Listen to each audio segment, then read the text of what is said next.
Църквата Света Неделя е част от така наречения триъгълник на толерантността. Тя е по-известна с атентата от 1925 година, когато в нея е била заложена бомба от членове на тогавашната комунистическа партия, за да бъде убит цар Борис III. Но това, което открихме, е не по-малко интересно.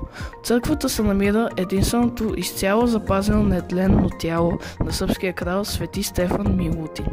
И точно заради това църквата дълго време била наричана Свети крал.